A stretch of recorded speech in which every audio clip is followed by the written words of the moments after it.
soir, avec vous, nous abordons un thème de société sensible, la fin de vie. L'euthanasie n'est toujours pas autorisée par la loi française et sa légalisation est un débat récurrent dans notre pays.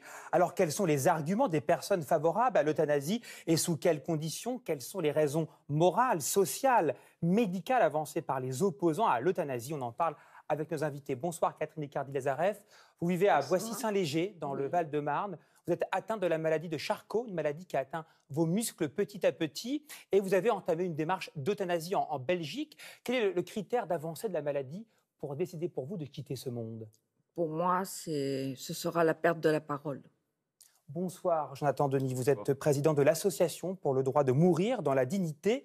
Pourquoi, selon vous, est-ce important pour un pays comme la France d'autoriser l'euthanasie? Ce serait une loi républicaine, laïque, humaniste, qui s'inscrira donc dans la devise de la France, une loi d'égalité qui n'impose rien à personne, une loi d'égalité puisqu'il y aura un accès universel aux soins palliatifs et ce ne sera pas payé pour aller par exemple en Suisse, et une loi de fraternité parce qu'on accompagnera tout le monde en respectant toutes les consciences. Bonsoir Erwan Le Moradec, vous êtes avocat au barreau de Paris et bénévole en soins palliatifs à la maison médicale Jeanne Garnier dans le 15e arrondissement. Vous vous êtes opposé à l'euthanasie, vous craignez des dérives, lesquelles?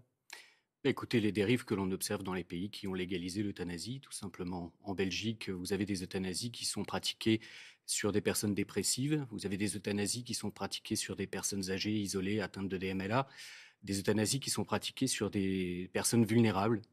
Et ces personnes vulnérables, elles ont besoin que des gens les protègent. Rendez-vous dans quelques instants sur France 3, Paris de France. On parle de la fin de vie. À tout de suite.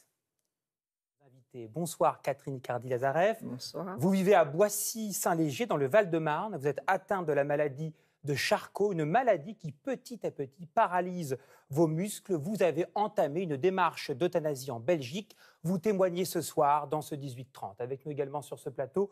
Bonsoir Jonathan Denis, vous êtes président de l'Association pour le droit de mourir dans la dignité. À vos côtés, Erwan Le Moradec, bonsoir, avocat au barreau de Paris, bénévole en soins palliatifs à la maison médicale Jeanne Garnier dans le 15e arrondissement. Et vous avez écrit ce livre, Fin de vie en République. Avant d'éteindre la lumière, vous êtes opposé à l'euthanasie. Alors avant de plonger bien sûr dans l'histoire juridique, les lois et bien sûr les débats sociétaux, il faut avant tout définir des termes très importants pour bien comprendre de quoi on parle quand on parle justement de fin de vie. Jonathan Denis, c'est quoi la différence entre l'euthanasie et le suicide assisté?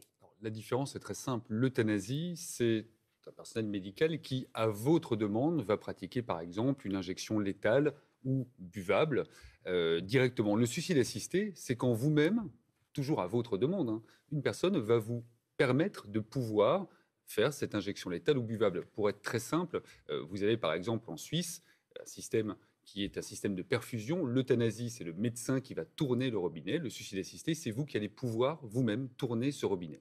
Voilà la différence entre les deux, c'est qui fait le geste. Alors justement, Catherine Icardi-Lazareff, donc atteinte de la maladie de Charcot, cette maladie qui paralyse vos muscles petit à petit, maladie terrible décelée il y a 1 an, et vous avez entamé une démarche d'euthanasie en Belgique. Quel a été votre cheminement intérieur pour vous déplacer dans ce pays voisin et penser donc à votre fin de vie? Oui, c'est très difficile quand on a ce diagnostic de se dire l'avenir, qu'est-ce qu'il va devenir? Qu'est-ce que je vais devenir dans l'avenir? Il m'est apparu complètement évident que je n'irais pas jusqu'au bout de cette maladie et donc j'ai voulu aller voir en Belgique, me renseigner, voir comment ça se passait et rencontrer les personnes qui justement combattent et ont mis une loi pour l'euthanasie en Belgique. Je préférais l'euthanasie au suicide assisté. Pour l'instant, vous voulez continuer à vivre.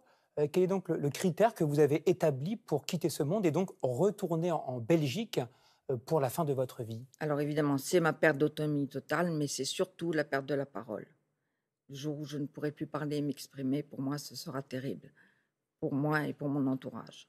On le dit, c'est important, vous avez été une femme très active, sportive, très engagée. Oui. Et donc, justement, est-ce que vous craignez de ne plus vivre finalement cette vie? Voilà. C'est cela vraiment le point central. Je n'ai pas peur de mourir. Je n'ai pas peur de mourir, j'ai peur de ne plus vivre. Voilà. Ma vie, tout ce que l'on peut attendre de la vie, aujourd'hui, elle m'est retirée. Donc, c'est pas la mort, ne me fait pas peur. On différencie à l'instant l'euthanasie du suicide assisté. Pourquoi vous êtes opposé, en tout cas pour vous, au suicide assisté qui se pratique en Suisse? Eh bien, opposé, chacun est libre de faire son choix. J'ai préféré l'euthanasie parce que je demande à la médecine de mettre fin elle-même à une maladie qu'ils ne peuvent pas guérir. Voilà, il n'y a pas de médicaments, il n'y a pas de possibilité de guérir de cette maladie. Donc je demande à la médecine d'arrêter ma souffrance et d'arrêter ma déchéance. Catherine Icardi-Lazarev, vous avez 3 enfants. Est-ce que vous en parlez avec eux et comment ils réagissent? Ça a été très dur, il y a eu 3 degrés d'acceptation. Mon plus jeune fils a accepté assez rapidement parce que lui vivait avec moi et voyait ma dégradation au quotidien, donc il a compris. Les 2 autres, ils acceptent aussi et font partie de mon projet. Vos enfants, je le dis, ont entre 34 et 47 ans et donc vous accompagnent désormais. Donc vous, Erwan Le Moredek, vous êtes opposé à l'euthanasie, au suicide assisté. Quelles sont les raisons de votre opposition et pourquoi vous ne souhaitez pas que ce droit soit donc reconnu en France?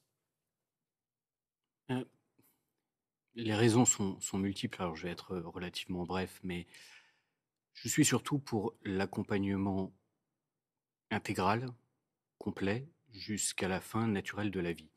Je crois qu'en France, on sait faire de grandes et belles choses. C'est ce que j'ai observé dans les services de soins palliatifs. Je sais bien que c'est compliqué parce que dans la maladie de Charcot, je connais un peu cette maladie, je connais l'évolution.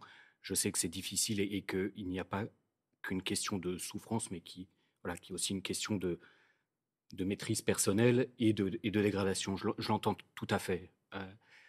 Mais je vois aussi ce que des centaines de soignants font au quotidien, y compris pour des malades de la SLA. C'est l'équivalent de la maladie de Charcot. La première fois que je suis allé dans une unité de soins palliatifs, j'ai rencontré la médecin-chef, c'était à Puteaux, et elle m'a parlé justement d'un cas de ce genre, me disant, c'était un monsieur qui est arrivé, il avait la maladie de Charcot, il demandait l'euthanasie, sa femme demandait l'euthanasie pour lui, son médecin généraliste disait qu'il fallait faire quelque chose pour lui, son neurologue disait qu'il fallait faire quelque chose pour lui, personne n'assumant de dire ce qu'il fallait faire et déléguant au médecin de le faire. Et elle ne l'a pas fait d'une part parce que c'est contraire à son éthique, mais parce que la loi l'interdit. Mais elle ne l'a pas abandonné. On laisse penser qu'on abandonne les patients de SLA en France. Ce n'est pas le cas. Elle ne l'a pas abandonné. Elle s'est entretenue avec lui pour savoir quelles étaient ses plus grandes angoisses. Ce qui, dans quelque chose qui est globalement, intégralement angoissant, il ne faut pas se tromper, était le pire. Et lui, sa crainte, c'était de mourir d'asphyxie.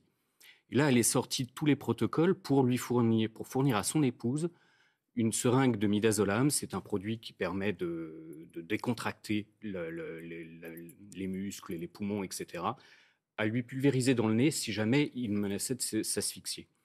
Et tous les mois, pendant 18 mois, sa femme est venue chercher cette seringue, sans jamais s'en servir.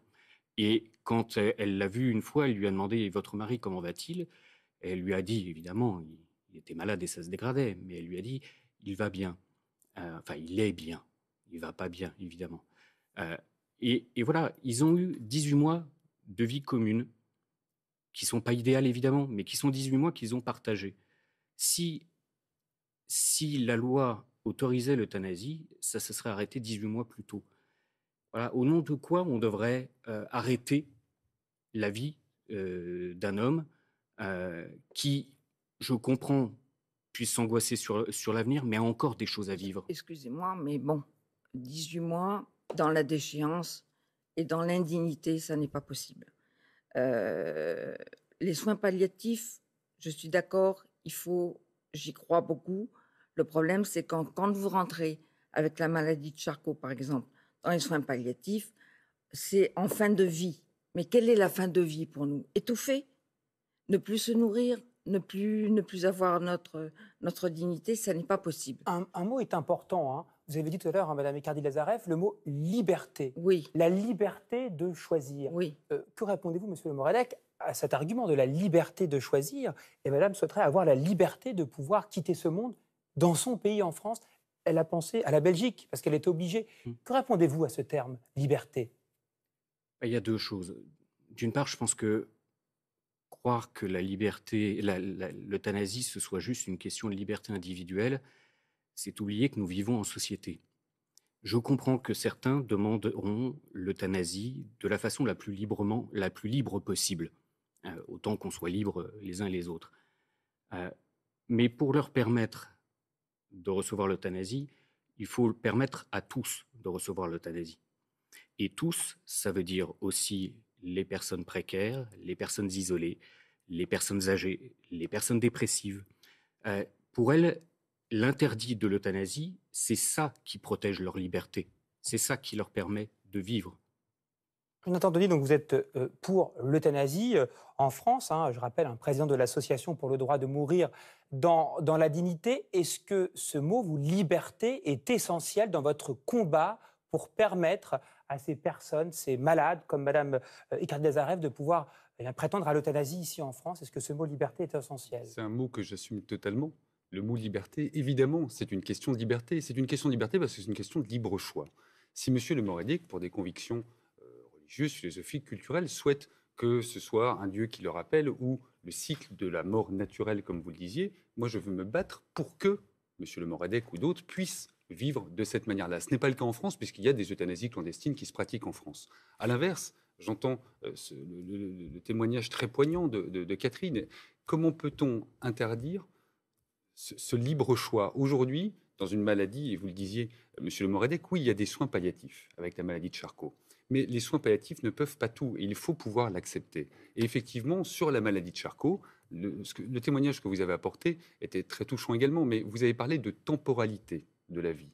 On parle de qualité, quand la vie n'est devenue que de la survie. La temporalité n'a rien à faire là-dedans. Donc la liberté, c'est accepter de pouvoir offrir ce droit, ce choix, mais en respectant toutes les consciences. Je respecte toutes les consciences. Aujourd'hui, ce n'est pas le cas, avec une absence de loi en France. Et comment peut-on tolérer de dire, si vous avez les moyens, allez en Suisse, ou si vous connaissez les bonnes personnes, allez en Belgique? Non, l'exil ne doit pas être toléré.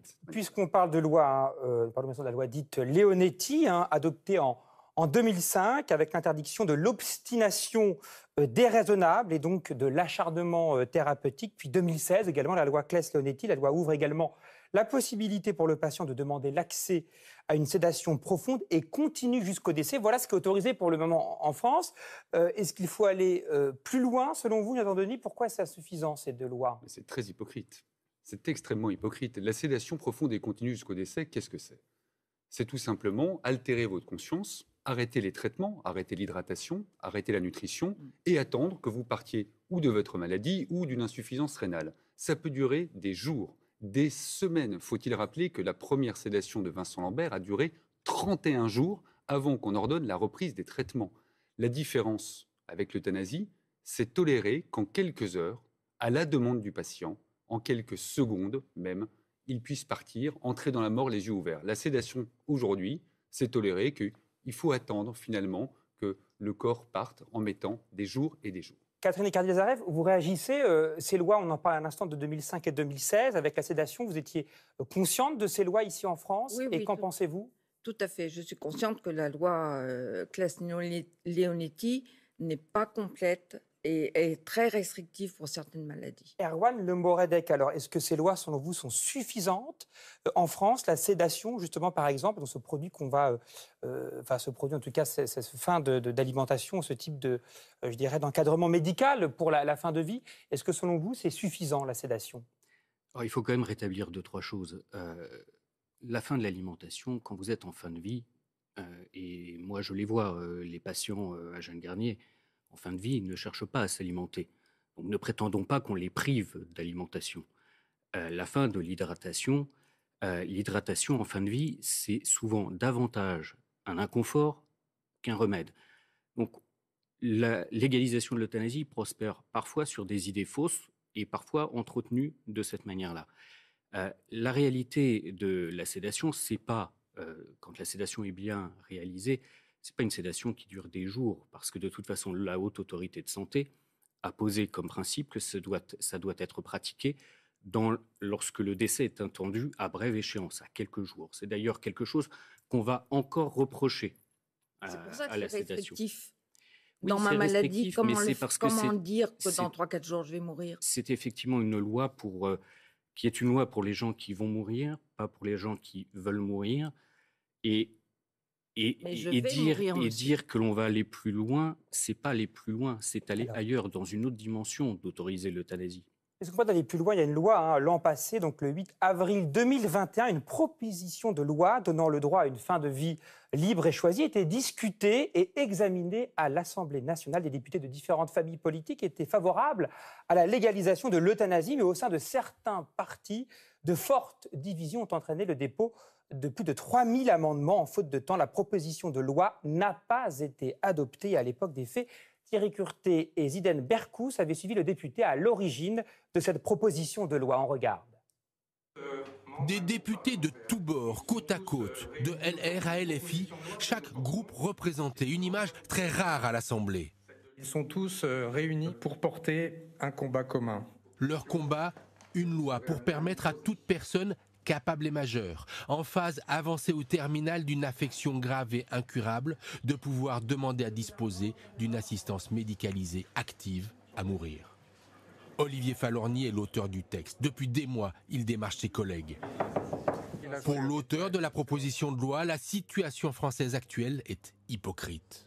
Elle est hypocrite parce que, comme les Français ne peuvent accéder à ce droit, à l'euthanasie, eh bien, soit quand ils le peuvent, ils s'exilent à l'étranger, soit ils peuvent bénéficier, quand le médecin en est d'accord, et en étant hors la loi, d'avoir une euthanasie clandestine. Des euthanasies clandestines estimées entre 2000 et 4000 en France. On le rappelle, cette proposition de loi d'avril 2021 n'a donc pas été adoptée. Jonathan Denis, vous qui êtes donc pour l'euthanasie, est-ce qu'elle allait dans le bon sens? Est-ce que pour vous, elle était satisfaisante par rapport à votre combat?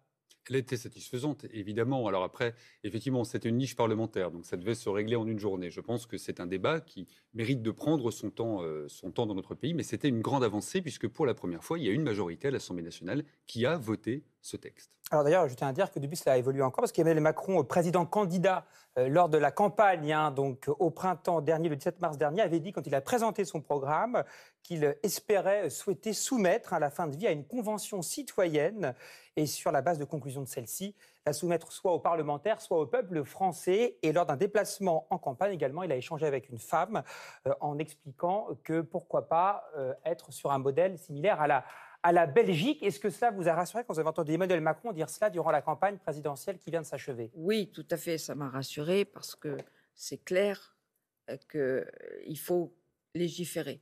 Ça, c'est obligatoire. Moi, je me suis présentée en Belgique. C'est le docteur qui m'a reçu, qui m'a appris pour la première fois ce que disait Emmanuel Macron. J'ai été soulagée. Mais il faut aller plus loin, il faut vraiment...